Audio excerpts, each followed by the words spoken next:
Je pense que chaque parent va faire de son mieux, créer ce lien, établir cette relation avec son enfant. Kangourou Kids vous propose le podcast Mieux grandir pour les parents bien accompagnés.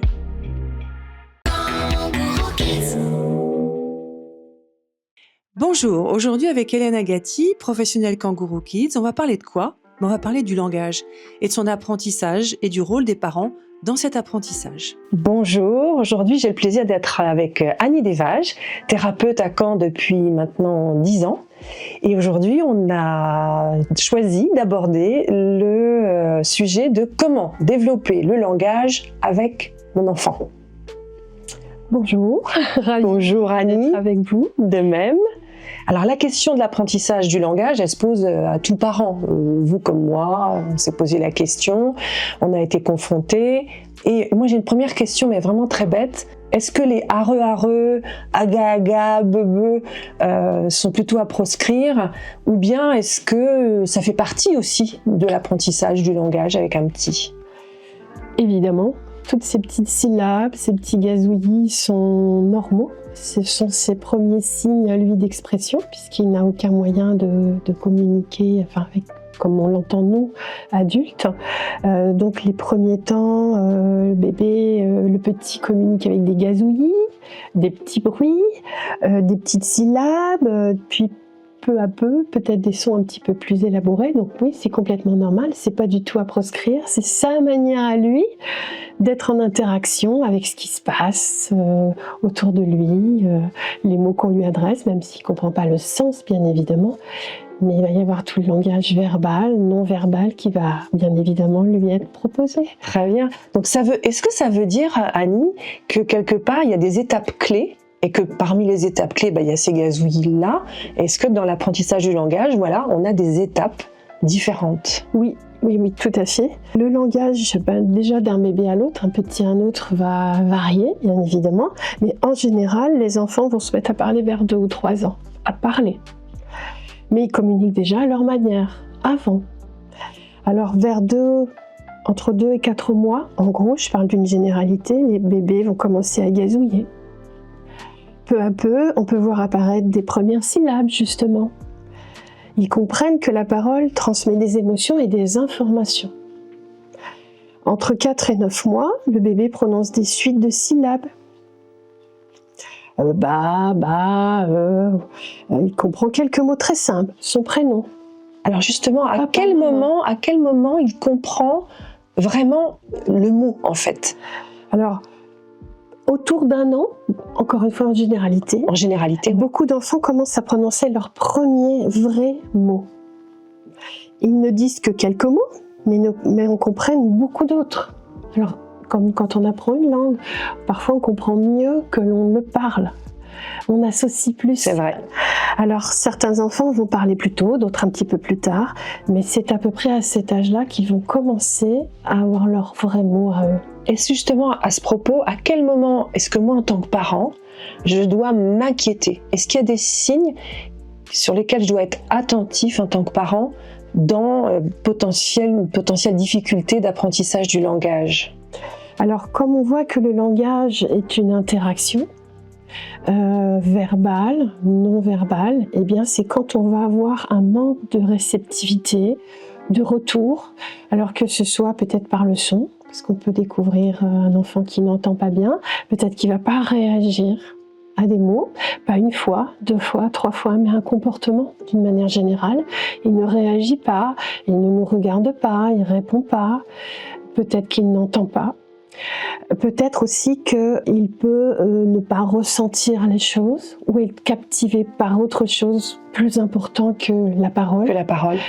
Donc, ce n'est pas 1 fois, c'est quand on va commencer à arriver peut-être justement au bout d'1 an, 1 an et demi, 2 ans, où l'enfant n'a pas ses réactions, qu'il faut commencer à se poser des questions. Par contre, au niveau du parent, lorsque le parent s'adresse à son petit enfant, alors peut-être qu'on est tenté quelquefois, en soi c'est pas forcément mal. Maintenant, si on ne fait que ça, l'enfant enregistre, il capture tout ça. Donc si on ne lui enrichit pas nous-mêmes progressivement d'un petit vocabulaire. Bien évidemment, il ne s'agit pas de lui apporter une montagne de mots, mais des petits mots, petit à petit, mais des vrais mots.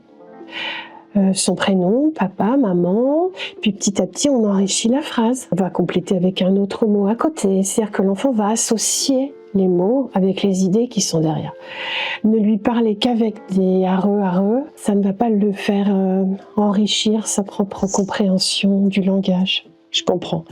Et votre avis, Hélène ? Alors pour revenir sur l'apprentissage du langage, à la base, on est des êtres communicants. On est là, on interagit les uns avec les autres. On a besoin d'échanges, d'interactions. Et ça passe en effet par des tas de modes de communication. La communication, c'est pas que le langage. Évidemment, c'est une étape importante. Quand on est un enfant, un tout petit enfant, on va apprendre peu à peu, en effet, à parler.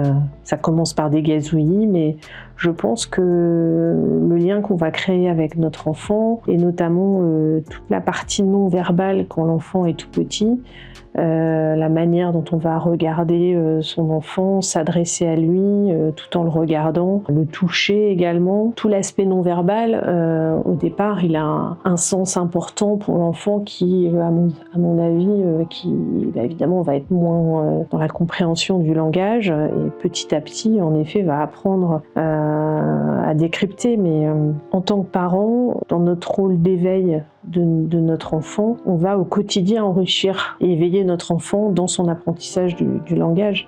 Et ça passe par tous ces modes de communication. Je pense que l'éveil d'un enfant, il passe beaucoup par, et la manière dont il va apprendre à parler, ça passe beaucoup par nous et notre façon de communiquer avec lui en tant que parent. Moi-même, en tant que maman, j'ai toujours beaucoup parlé à mes enfants dès leur naissance, en leur expliquant même tout ce que je faisais, etc., en utilisant un ton qui pouvait permettre à l'enfant de capter, en fait, les tonalités, comprendre le sens que ça avait derrière, avec le sourire aussi. Évidemment, le regard qui est important et ce qui crée de l'interaction. Et créer de l'interaction par ces différents modes de communication, verbaux ou non verbaux, c'est aussi ce qu'on va apprendre, nous, finalement, à nos professionnels. C'est ce qui va permettre de créer ce lien avec les enfants qu'elles gardent, et peut-être éviter aussi souvent que les enfants réclament un peu trop les écrans. On leur explique souvent que voilà, c'est cette interaction qu'elles arrivent à créer, ce lien qui va passer par, en effet, par des moments de jeu, des moments où on va, pourquoi pas chanter, où on va pouvoir aussi danser avec, enfin faire des activités avec les enfants qui vont permettre de créer ce lien et de pouvoir les aider dans l'éveil. Alors là, je parle d'enfants un peu plus grands, mais ça marche aussi bien avec des tout petits. C'est l'interaction finalement qu'on va avoir avec eux qui va faire qu'ils vont s'éveiller et qu'on va réussir à créer ce lien avec eux. C'est toute la richesse de l'être humain, finalement, c'est l'interaction qu'on a avec les autres. Et puis l'enfant, il est aussi, quand il grandit, il est dans un mimétisme, donc il va pouvoir reproduire aussi ce que le parent va être amené à faire, la manière dont il va parler, même que ce soit avec lui ou un autre. C'est pour ça qu'on fait toujours attention à notre manière de communiquer devant nos enfants, évidemment. Mais ça va aussi permettre à l'enfant de peut-être plus facilement s'exprimer si le parent il a cette habitude d'expliquer, de pouvoir aussi faire une analyse de lui-même s'il le fait avec son enfant, d'apprendre aussi à s'excuser, à pardonner, voilà, tous ces aspects-là, à partir du moment où on le fait avec notre enfant, il y a un mimétisme qui va faire que l'enfant va aussi finalement reproduire les mêmes faits et gestes de ses parents. C'est de l'éducation finalement, tout ça à la fin. Et à toutes les étapes, je pense, de l'évolution de son enfant, on est dans cette interaction et c'est ce qui va faire que le lien va rester fort entre le parent et son enfant. Même à des étapes qui peuvent être plus complexes comme l'adolescence où on sait qu'on est plus dans des moments, on va dire, de friction. Mais si on arrive, je pense, à mettre en place cette communication, ça peut favoriser, ça va pas être parfait, mais ça peut, à mon sens, favoriser l'interaction et garder un lien fort entre les parents et les enfants. Eh bien Hélène, merci infiniment pour tous ces éclairages qui sont toujours aussi précieux. Alors dans le monde actuel, parce que nous, Annie, on est d'un âge où il n'y avait pas les smartphones. Aujourd'hui, on voit beaucoup de familles, que ce soit dans le train, dans le bus, dans les salles d'attente. Tout le monde a plutôt, on est dans une génération de tête baissée. C'est vrai. Et ça veut dire que tout ce dialogue par le regard tend à disparaître. Qu'est-ce que vous pensez de ça par rapport à cet apprentissage du langage, dans le fait qu'on se regarde plus beaucoup en fait? Alors si on est toujours dans le petit enfant, Oui. évidemment, comme on disait, c'est-à-dire que c'est l'adulte qui va lui offrir la richesse de possibilités variées et diversifiées d'expression, de rentrer en contact, en lien avec l'autre, que ce soit son parent, enfin tous les êtres qui sont autour de lui. Donc c'est toujours, si on limite toutes les sources, eh bien c'est d'autant de limitations que l'enfant reçoit aussi, évidemment. Donc si on ne lui montre que la tablette, il va peut-être être, je dirais, ouvert au niveau visuel, et le côté cognitif, l'échange, la quête des mots, le vocabulaire, les émotions, il n'y en aura pas. Évidemment, ce sera plus appauvri. Et si c'est sa seule richesse, sa seule source pour créer du lien, effectivement, on peut en déduire avec le temps que ce sera plus problématique. Plus délicat. Ouais. D'ailleurs, on entend parler de déficit d'empathie chez un certain nombre de jeunes gens aujourd'hui qui sont avec cela, parce que le langage est aussi un vecteur, bien sûr, d'échange et de connaissances. Voilà, de relation à l'autre, bien sûr. Donc, Alors, les mots qu'on échange, mais aussi le regard qu'on reçoit, le sourire, le ton, tout ça, c'est ce qui crée la richesse du lien. Donc, un écran ne nous amène pas tout ça. Et l'écran, en plus, enlève beaucoup. Moi qui donne des cours, je vois bien, les élèves n'ont plus cette habitude de prendre un papier et un crayon. Ils sont systématiquement sur un clavier. Là aussi, dans l'apprentissage du langage, dans l'élaboration du langage, le principe de ne plus passer par un stylo et un papier, quelles sont les incidences sur la richesse du langage? Vous l'évoquiez tout à l'heure. Avec un écran, l'enfant va appuyer sur un bouton et il a une réponse tout de suite. Il y a une interaction immédiate. Après, qualitativement, on peut se poser des questions. Tout n'est pas à rejeter, bien sûr, mais qualitativement, on peut se poser des questions.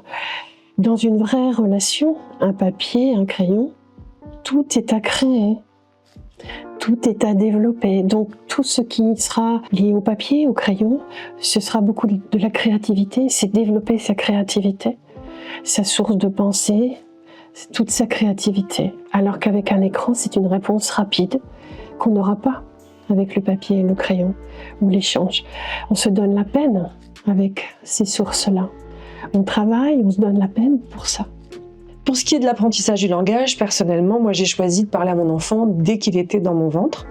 Et dès qu'il est né, dès qu'elles sont nées, j'ai utilisé tout de suite le langage normal, sans utiliser les areux, bebe, et d'être très attentive à la notion d'associer le mot avec le regard ou une gestuelle. Voilà, ça c'est le choix que j'ai fait, parce que moi, mon idée c'était qu'on puisse finalement rapidement échanger. C'était aussi par impatience de parler avec mes enfants. Tout à fait. C'est un lien puissant dès le départ, comme on disait, de pouvoir permettre à l'enfant, avec peu à peu bien évidemment, lui permettre d'associer des mots avec des sons, des attitudes, des regards, des sensations. Tous les sens, en fait, peuvent déjà lui être transmis, même s'il ne comprend pas la nature et la définition, bien sûr, du mot, mais il va comprendre le concept petit à petit du mot. Ça, c'est une très belle chose quand on attend un enfant, et on peut aussi arriver dans la vie d'un enfant à différents moments. Il y a des parents, des personnes qui ne seront peut-être pas parents, mais qui peuvent être beaux-parents. Absolument. Parents adoptifs, monoparents. Il y a plein de formes de rencontrer un enfant dans sa vie. Quel âge il aura, à quel moment, comment on se remet en communication avec lui. Là, on parlait du petit enfant, mais s'il est un petit peu plus âgé, évidemment, cette question ne se posera pas. Et pourtant, il faudra bien qu'on lui parle des choses telles qu'elles sont. Donc, évidemment, les émotions seront très importantes. La sécurité, la bienveillance sera nécessaire pour pouvoir rentrer avec lui en contact, quel que soit l'âge. Quel que soit l'âge. Quel que soit l'âge. Voilà. D'accord. Très bien, c'est très clair. Alors, on a évoqué le langage, bien sûr, ça passe par le fait de se parler, les mots, mais ça passe aussi par les expressions du visage, les sons qu'on va émettre. Comment on peut associer ces deux choses-là dans l'apprentissage du langage ? Tout à fait. Il y a plusieurs manières de communiquer, notamment effectivement la verbale, la non-verbale.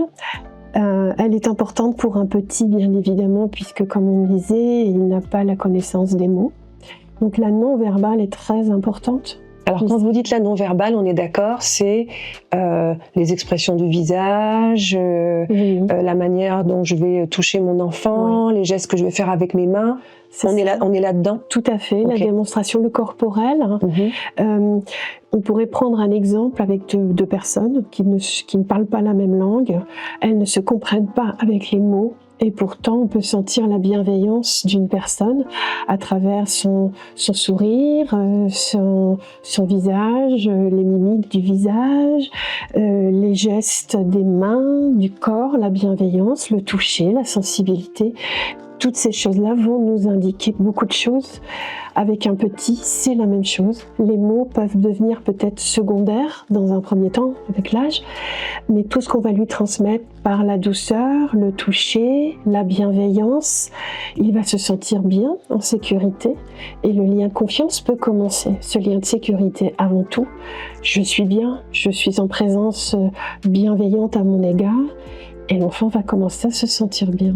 Si je comprends bien, créer un univers effectivement de sécurité et de confiance va permettre à l'enfant d'aller plus vite quelque part dans sa connaissance du langage. C'est ça que je dois comprendre. Tout est possible, tout échange est possible et on peut aller de l'avant quand on sent une relation bienveillante. Très bien. On va revenir sur les parents dont l'un des deux parle une langue étrangère. Alors on a beaucoup d'idées reçues sur ces choses-là en disant ah oui il faut commencer très tôt, comme ça c'est bien, il apprend deux langues dès le début et ça va lui servir beaucoup. Est-ce qu'à l'inverse est-ce que c'est une idée reçue, parce qu'à l'inverse est-ce que c'est pas potentiellement bloquant pour finalement se dire je suis ni bon dans une langue ni bon dans l'autre? Qu'est-ce que vous pourriez me dire là-dessus? Alors au départ, tout commence d'abord, c'est pas l'enfant qui choisit, c'est comment les parents vont avoir envie de transmettre la communication avec leur enfant. Donc on peut avoir deux parents de langues différentes, ils peuvent avoir le souhait ensemble, mais dans ce cas, il est quand même bon d'en parler ensemble au préalable, avant, pour que les parents soient d'accord sur la manière d'aborder la communication et le langage choisi. C'est peut-être pas au moment où l'enfant est là, c'est peut-être en ayant discuté avant, comment on va communiquer avec lui, quelle langue on va utiliser. Encore une fois, tout est possible. Il n'y a pas de bonne ou de mauvaise façon de faire. Ça, c'est plutôt des choix des parents. Il peut y avoir aussi, par exemple, une langue qu'on estime moins. Alors peut-être qu'on va moins choisir celle-ci. Alors on va parler dans l'autre langue. On peut avoir deux langues qui sont celle du papa, celle de la maman. On a envie effectivement d'inculquer les deux à l'enfant. On peut faire le choix, alors ça peut être deux langues différentes, mais on vit encore dans un autre pays. Et bien on peut faire le choix aussi que ce sera peut-être la langue du pays où on vit. Il n'y a pas de bon, de mauvais choix, c'est se mettre d'accord. Ça c'est du point de vue du parent vers l'enfant. Et l'enfant, au début, il va encore une fois prendre ce qu'on va lui proposer. Il choisit. Il choisit pas forcément au départ. D'accord. Mais petit à petit, au départ, ça va dépendre aussi. Puis à l'école, si on va à l'école dans un autre pays, quelle langue on va travailler? Souvent, on n'oublie pas la langue maternelle. Elle est là. Alors, quand l'enfant grandit, il peut avoir envie de faire un choix. Peut-être qu'est-ce qui est plus facile, ou parce qu'on parle certaines langues à la maison, mais à l'école on parle une autre langue. Tout est question d'équilibre, finalement. Et alors, qu'en est-il de parents qui, par exemple, si on prend une famille classique, qui parle la même langue, mais qui maîtrise une autre langue, dont c'est pas leur langue natale, mais enfin ils la maîtrisent. Est-ce que c'est intéressant malgré tout de se dire tiens, je vais quand même lui apprendre des petites chansons ou des petites histoires dans cette langue que je pense maîtriser? Pourquoi pas essayer? Encore une fois, c'est une richesse. C'est une richesse d'aborder plusieurs langues étrangères. C'est une richesse. Et de voir si l'enfant est réceptif ou pas. C'est-à-dire, quel est l'objectif à travers cette autre langue? Si une langue lui sert à l'école, c'est-à-dire pour discuter, être en lien avec l'école, avec ses camarades, sa famille, on peut privilégier celle-ci. Pour autant, ça n'exclut pas qu'on puisse lui inculquer d'autres connaissances, à voir s'il a envie de les développer ou pas. Et puis peut-être qu'à un moment de sa croissance, il va abandonner une de ses langues pour se consacrer à une. Et puis on s'aperçoit en général que tôt ou tard, il va y revenir. Un peu plus tard, parce que c'est lui qui va peut-être le choisir, parce qu'il va se rendre compte que c'est une richesse. Qui lui aura été offerte par ses parents. Et comme il aura déjà des acquis, des bases, ça lui sera d'autant plus facile. Mais il choisira sûrement d'y revenir à un moment. On parlait tout à l'heure des interactions avec l'enfant, par exemple par le jeu, et on parlait aussi de l'écrit, de l'importance de l'écrit. Est-ce que de placer des livres comme ça, des petits livres, et de lire avec l'enfant à voix haute, est-ce que ça contribue à aider à ce qu'il se... Bien sûr, au contraire. Un petit livre, ça peut être tout à fait une histoire qu'on va raconter à l'enfant avant d'aller dormir, ou un jour il fait pas beau, on va lui consacrer. Derrière le livre, derrière la lecture, il y a ce moment que l'enfant partage aussi, avec son parent, avec son grand-parent, avec toute autre personne. Donc il y a la lecture, il y a le langage, il y a la créativité, il y a l'imaginaire, et il y a aussi le lien qu'on développe avec lui pendant ce moment-là. Est-ce que vous diriez que justement ce moment-là, c'est un moment effectivement un peu comme une espèce de bulle qui se crée entre le parent et l'enfant et qui va faciliter l'échange et de ce fait donner confiance à l'enfant peut-être aussi? Exactement. Pour s'exprimer. L'enfant étant dans un moment agréable avec la personne avec qui il partage ce moment-là, il peut consacrer cette énergie-là à s'évader, à l'imaginaire, à laisser justement toutes ses facultés cognitives s'exprimer, poser des questions, on peut raconter plein de choses. Ça veut dire que ça développe la curiosité? Évidemment, la créativité, l'envie, oui. Très bien. l'imaginaire. Alors, quels conseils, peut-être 2-3 petits conseils vous donneriez à des jeunes parents aujourd'hui confrontés avec tous ces environnements qu'on vient d'évoquer pour faciliter et nourrir le langage avec eux? Alors d'abord rassurer tous les parents, leurs parents, beaux-parents, monoparental, le couple, toutes les formes de parentalité. Il n'y a pas de solution miracle, il n'y a pas de remède miracle, donc déjà ça rassure, ça évite toute culpabilisation. Je pense que chaque parent va faire de son mieux, créer ce lien, établir cette relation avec son enfant. Si tout se passe normalement, le lien va se créer avec le temps, toutes ces choses vont se faire avec le temps. Si l'adulte, peut-être aussi l'enfant, détecte une difficulté, il y a toujours des professionnels qui sont là, bien évidemment, pour les aider sans jugement, juste peut-être les aider à voir quelque chose que nous ne voyons pas nous-mêmes, parce qu'on est pris par nos émotions, notre volonté de bien faire, on ne se rend pas forcément compte, donc un avis extérieur peut toujours être enrichissant. Pas hésiter à demander de l'aide, un avis bien évidemment. Il y a des techniques, des outils pour ça, et tout parent peut être aidé, sans rentrer, s'ingérer dans sa manière de vouloir élever son enfant. Quelques conseils peuvent être les bienvenus, bien évidemment. Merci. Merci Annie pour cet échange.